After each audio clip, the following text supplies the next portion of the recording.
Good afternoon, I'm David Weegenaar, all the way from Christchurch, New Zealand.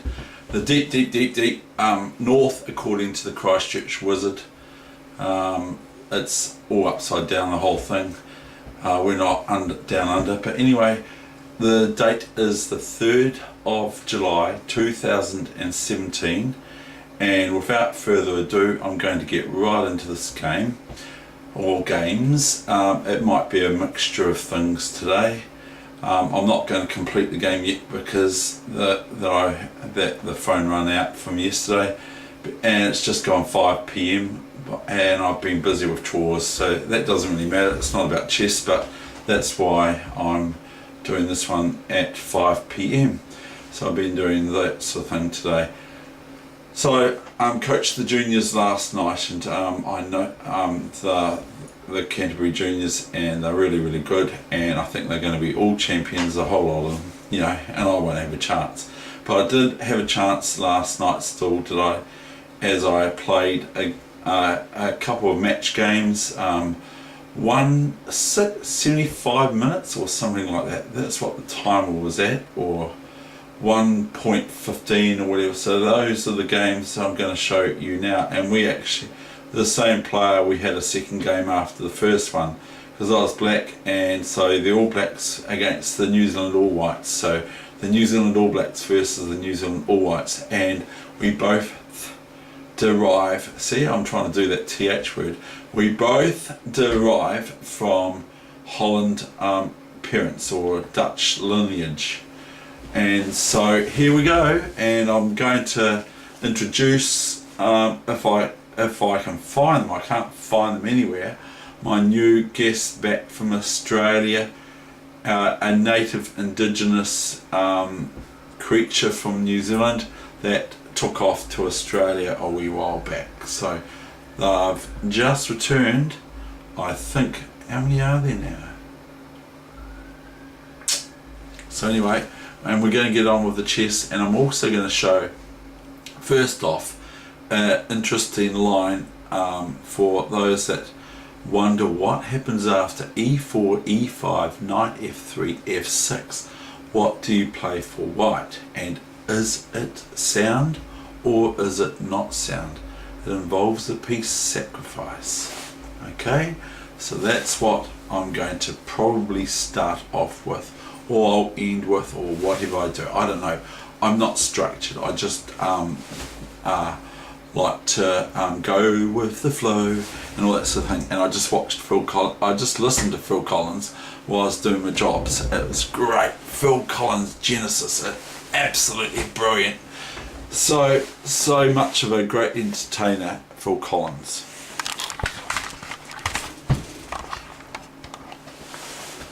Well, I don't see anyone around.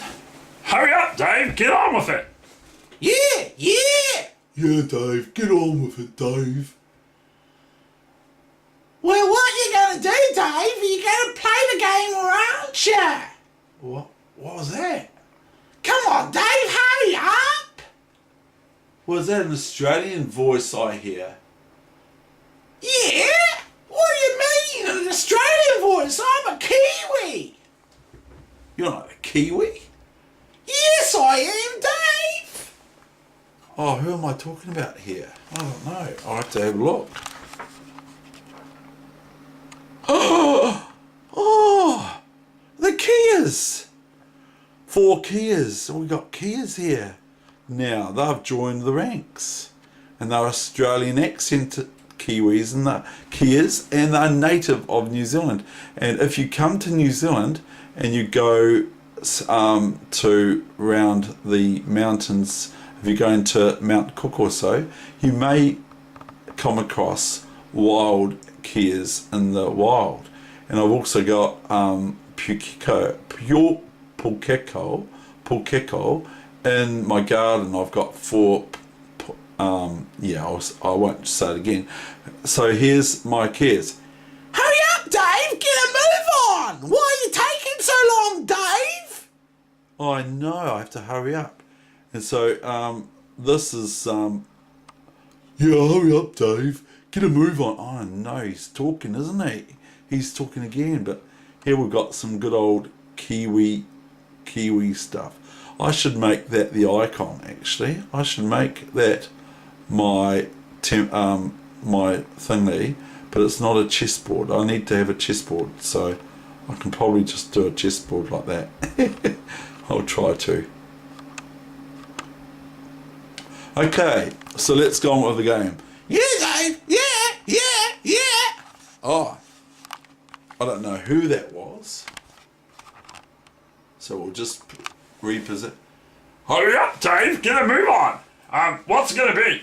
You're going to play E3 or D3 or whatever.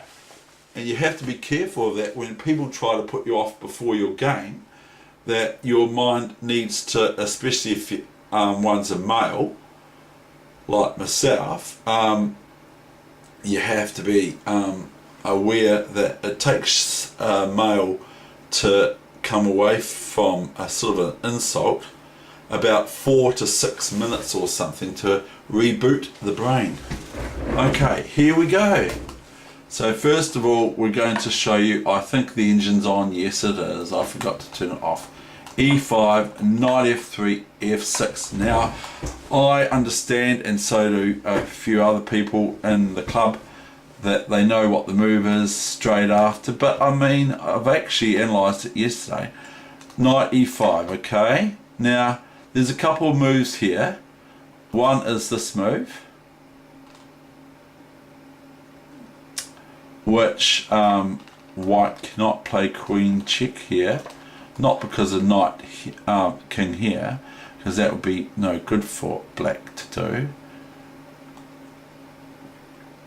Well, it's probably okay still, but because if this g6, knight takes pawn or what else, because otherwise you're just going to lose the knight to the queen or the pawn on f6 or e7, so the pawn or the queen are going to take. So if taking here, and the rook would be taken if this happens,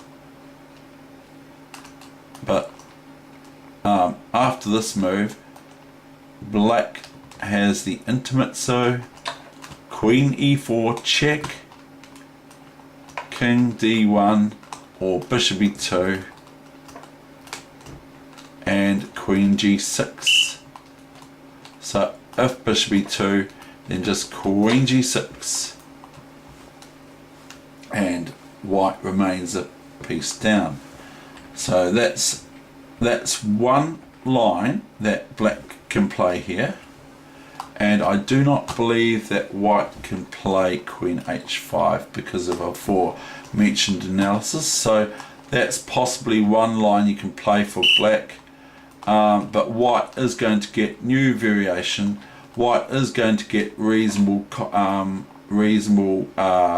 development here, because already they've got two pieces out, and this is ready to come out as well, and castle as another possibility. So if black tries to hurry up and get developed or something, then white can just merely play here. And where does the queen go now? If it goes here, you can start thinking of these sorts of things. Not really, but you can just castle here, okay? And also you can play this, but I don't want to play any sort of moves like that at this stage. I just want to develop, but that is quite a good idea for maybe next move. Now if bishop c5 here, white will merely push this away, and if the bishop comes here, then bishop goes in here, sort of thing, and we've got rook check, or we've got the aforementioned knight d5 threatening knight c7 check if it's available, and picking up the rook for more or less free. So it's quite common to think, what actually happens after f6? So the main line is this, the main line for this, queen check. Now firstly we will look at king e7, and my juniors were very keen to watch this because they like traps. So it's like they all of a sudden took notice of what I was saying. Queen e5 check, king here, and then bishop c4 is looking very, very embarrassing for the black king. So it's no good to play here. You can play it for black, but it's not very good, and nor is this really any good either, because if king g6 to escape the checks, it can't go anywhere else, can't put anything else except for d5 in there. If king g6, then white merely plays queen f5 check. I've known this for a long time, this variation. King h6 and d4, a discovered check with the bishop. You can't put the queen there because it's checkmate on the spot with queen takes queen g5, checkmate. So black plays g5, and then h4 is very, very embarrassing to black's forces, which there's no forces left because there's white is going to pick up this very quickly, and that would be a double check. So it's very, very, can't play g4 or takes here, can't play g4, can play this, then it's queen g5 checkmate. So if you go bishop e7, okay, new variation, then white has this check with the rook and check with the pawn, and so the king can only move here. It cannot do anything else. It cannot take this, and it can't take it itself, of course, because the queen and the bishop are on it. So the king is only here, and then we have checkmate. So that's one main line. The other main line I'll show you now is after this, bishop c4 d5, new variation, and then we've got bishop g6. Now actually this might be a wee bit more a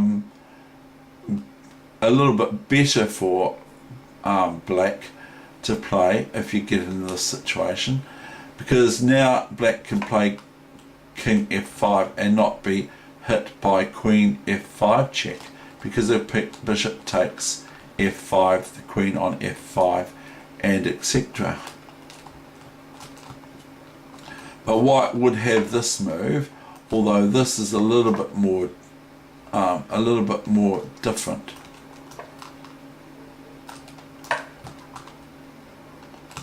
Or have we got that move, have we? Have we got this move? So it's turning out quite alright, sort of okay for white, for black. We'll go new variation here. So you can do this with any form of analysis. You can do what you like. I mean, but you can do any form of analysis you like. This is a sort of an appealing move to me. I quite like this move, but it might not be any good.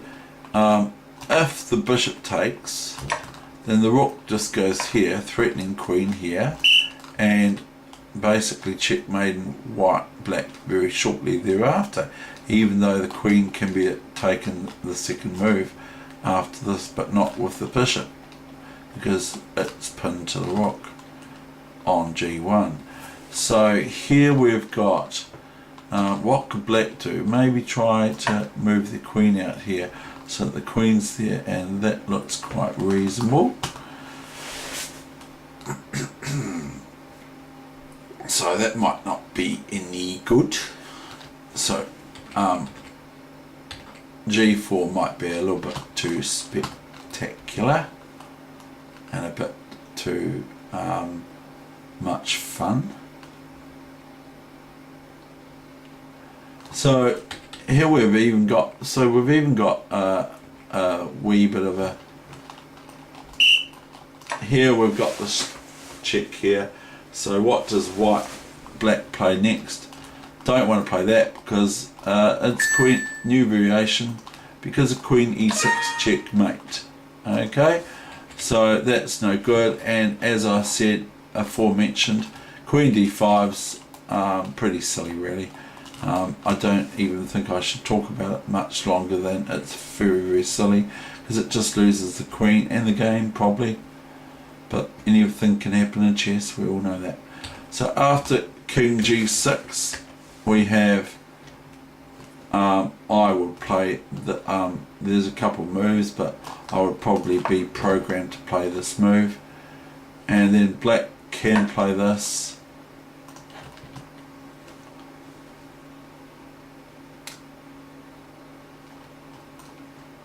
And if here, then if this, then white can just win the piece back with this, or can they?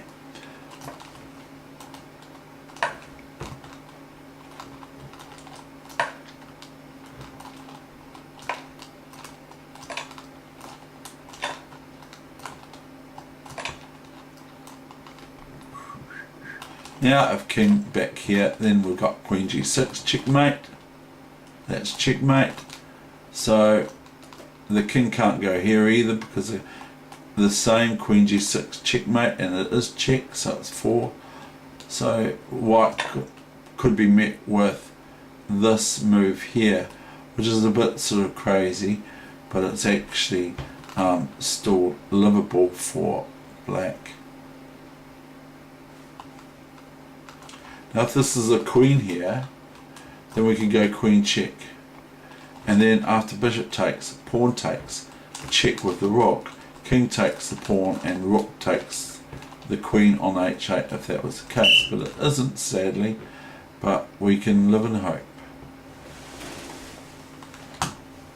So I'm now going to show the main line.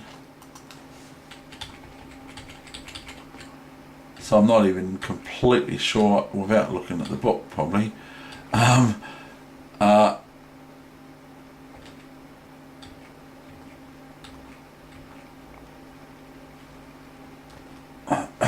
Is this one, and I was thinking that I was looking at this one last night too. Queen e5, queen e7, and now queen h8 and queen e4. Now what does white do? Probably here, because I showed them that if there's no pawn here and no pawn here, then, or something like that, then black can actually stalemate white. We'll try this, okay? So we go if queen takes, which we're being a bit, we're stirring a wee bit. So we play this move here, bishop takes, pawn takes, queen takes. Now what does white do?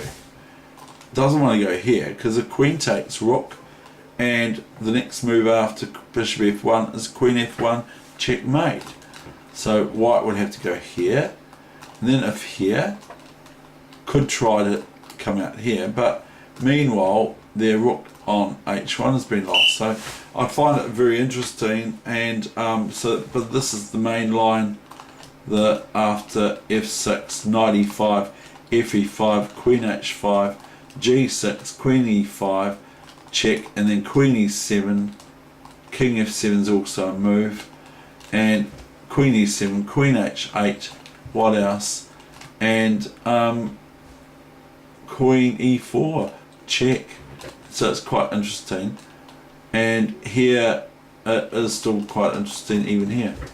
So anyway, let's get on with the game now, otherwise there's a train coming.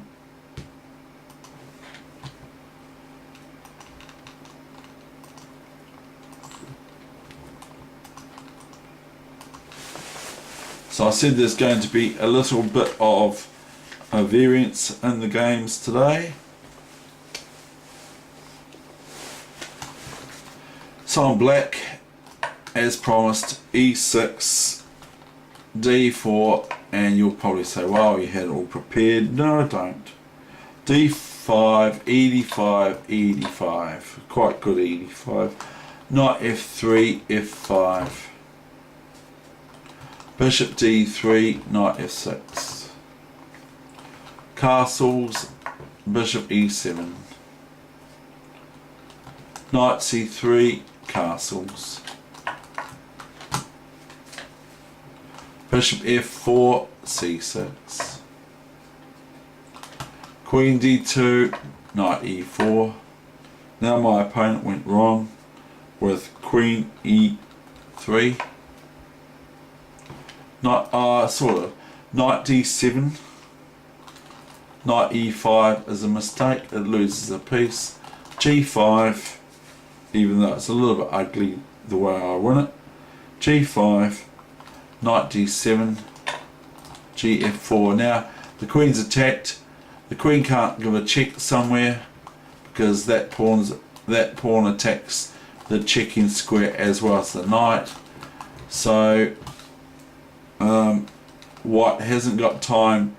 If there was a piece on f6, if there was a bishop or a knight on f6, white could play knight f6 check here, but there's no real point.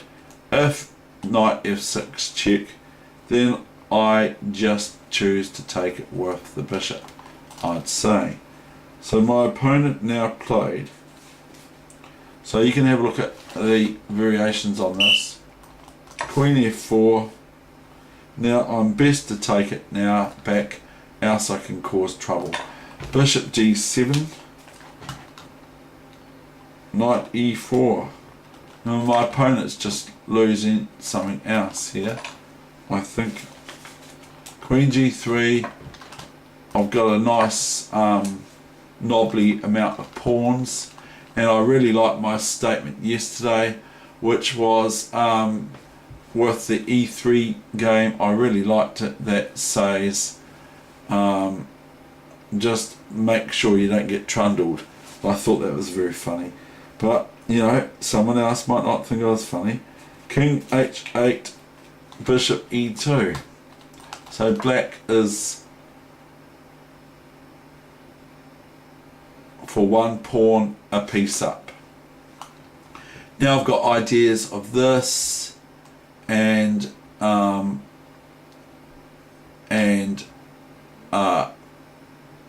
coming up and other things, and rook takes g2 if the queen goes to the wrong square, or just bishop h3 and so forth.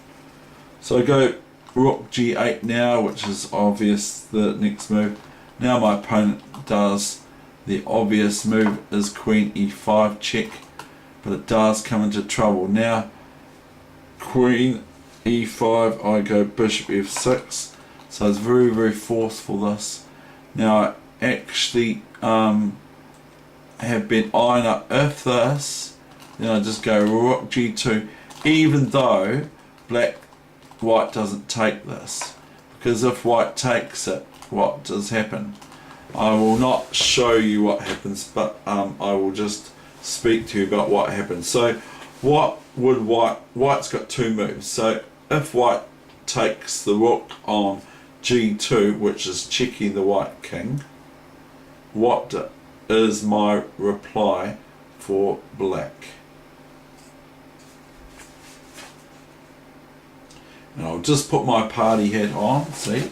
I'll put my party hat on just so that the magicians out there, which is obvious, can see and then work it out what it is that wins here for black, even though I'm a piece up already.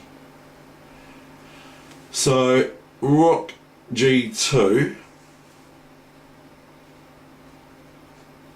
my opponent, if he took on g2, would be met with bishop h3. And what's that doing, I hear you ask? Well, it's checking the king, isn't it? Okay, so if the king moves back, I could literally take the rook, or I could do something else, but I wouldn't. If the king moves back here, I just merely take the queen, okay, because the queen is now left on a spot which is dangerous dangerous to its health because of the discovery attack on the queen and the check at the same time. So that's what I was considering here before I played bishop f6 to queen e5 check. My opponent played here queen h5. Now I just can, if I wish, go here. This is the new main line. It's new. I can go here, or I could just go here and offer a swap off, but I don't. I just take this pawn here, get a bit greedy, I know. Bishop d4, rook a d1, bishop f6. It's a good space for the bishop. f3 came the response. Rook g5 was my response. Now if queen here, can you see what I prepared for my opponent if they play queen h4? If we look at the position after queen h3, we can all see the red arrow here from the white squared bishop of blacks, that it merely just takes the queen.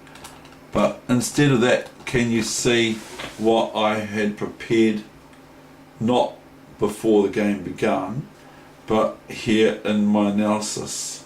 Can you see the simple threat I have in store for white? And if Heather's watching this, she'll say instantly what the move is, and a lot of my juniors are too, and I'm sure everyone in the world can see rook g2 check, and it doesn't matter whether the king takes the rook or moves away. The next move is bishop h4. So white went queen h6. This is the new main line. And now I went bishop g7, sort of securing my bishop, and also I've got in mind that wee threat of what I showed you before. If the queen now goes here, then I can just go rook g2 check like the other one with the bishop on f6, and then after king takes, queen takes, and it's already been over before, but it's even more over now. So my opponent went queen d6, the new main line, and I went rook g2 here, which is what I've just shown you before. So there's no my opponent went here, realizing the plight of their position, and then I merely just went snuffle the extra pawn of the piece on e2. So now black is now 2 pieces up. Here came rook g1 to defend or whatever it's doing. I just merely go queen f6, which if queen d7 or similar, other than queen takes queen, I just go queen takes f3 check, and if the queen's not in the vicinity, queen g2 checkmate is forced.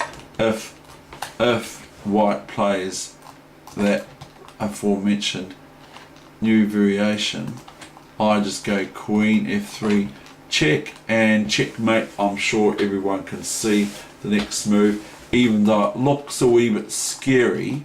And also I thought, have I left my bishop on pre or for checkmate?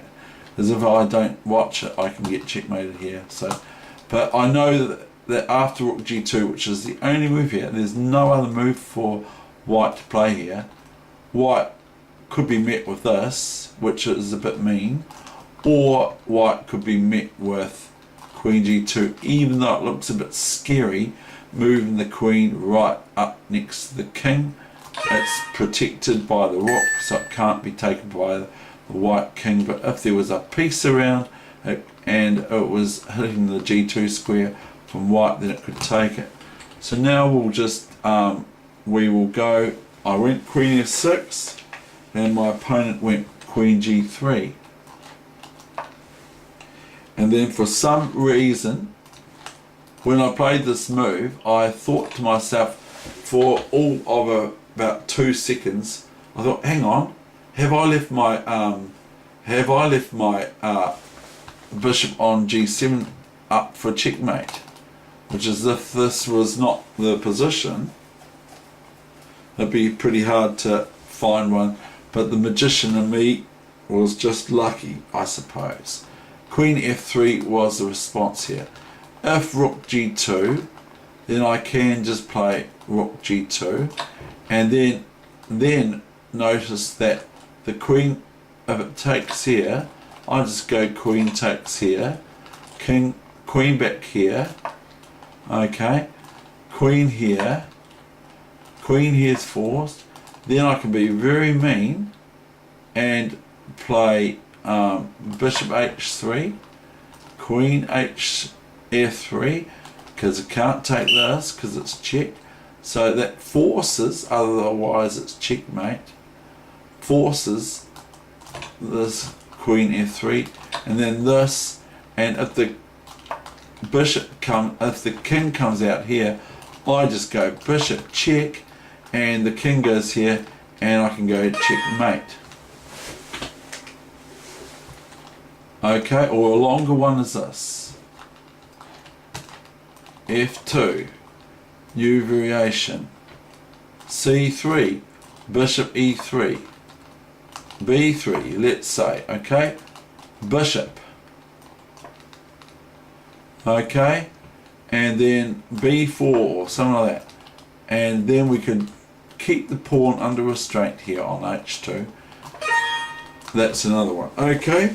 So I will just show you the ending of the game, which is kind of a bit sad. I said to my opponent, I hope I don't put you off chess because you're a really awesome person. Okay, so that's what I said to my opponent.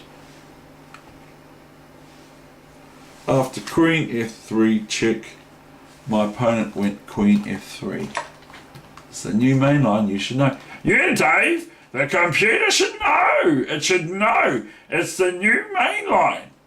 And I went chomp, ef3, and now white went rook d f1, which is a bit sad because I see this in an instant. So does everyone else that's watching, sees this horrible threat of a pin on the rook on with the bishop on e4 of the rook on f3. Now I just wrote rook f1. That's what my opponent did. And I went rook f8, king g1. Look at this, how horrible I played to my opponent. Now my opponent went rook 1 f2, and I went rook f3. Well, you know, that's how I don't, you know, like it's probably a bit mean to win it like that, but there's nothing that white could do. Probably from very early on in the opening. Okay, that's that game, and then we had another game. I said, oh, would you like to have another one? You know, sorry about that sort of thing. But and this one wasn't so good as the last one. I said it won't be as good because my brain turns to custard after one major game, even though it was short and sweet. So here I am, white, and so we have e4, c5, b4, d6, and I went b5, and my opponent went knight f6. Now I don't play this very well, but this is just for interest's sake. That's only for interest, no thing else. f4, to stop the knight coming from to here. So I just want to keep that out of black's mind. Bishop c4, bishop b7, queen e2. Now I don't promise this is any good, but I just play this, bishop g7, e5, and black has a few moves at their disposal. They could play this, but they played de5, fe5, knight g4, e6, fe6, queen e6, bishop f3, mistake, queen f7. This is a checkmate. Okay, so that's that. Now I want to show you what happened in this correspondence chess game some years ago in New Zealand. I think it was. Reset, white to move. Okay, now this is a correspondence game that went sort of like this, and black made the move b6 and sent their move away to say they played bishop b7 against anything that white plays. Okay, so what did white play? So the unconditional move was an unconditional surrender shortly thereafter. Black plays 1 b6 and they say I played bishop b7 against any white reply. So what did white play? Bishop a6, and wrote down bishop b7 for black, and bishop takes b7, and black thereafter resigned. So that's quite cool. And another thing I like about correspondence chess, which is you can play that by just email now, of course, or you can just play it on the net, or whatever you do. You can just play long games with people on the net. And the other thing I like about New Zealand chess correspondence chess is my friend who was, I can't mention his name because it was a bit naughty what they did. They used to put a transparent piece of plastic over the postage stamp so that when it would go through the auspice of the postal services to get stamped, it would merely just stamp the plastic on top of the stamp, and then they would be able to put a new piece of plastic over the stamp that is still mint, even though it's been used. And so New Zealand chess, I think, got to hear about it from the New Zealand Postal Services back then, the post office as it was known back then. So anyway, that is the end of my session. I think 3/4 of an hour. And so I welcome my new subscriber, one of a budding chess champion to be, and so I welcome number 24 subscriber, and I hope you enjoy my sessions on chess primarily. Thank you very much.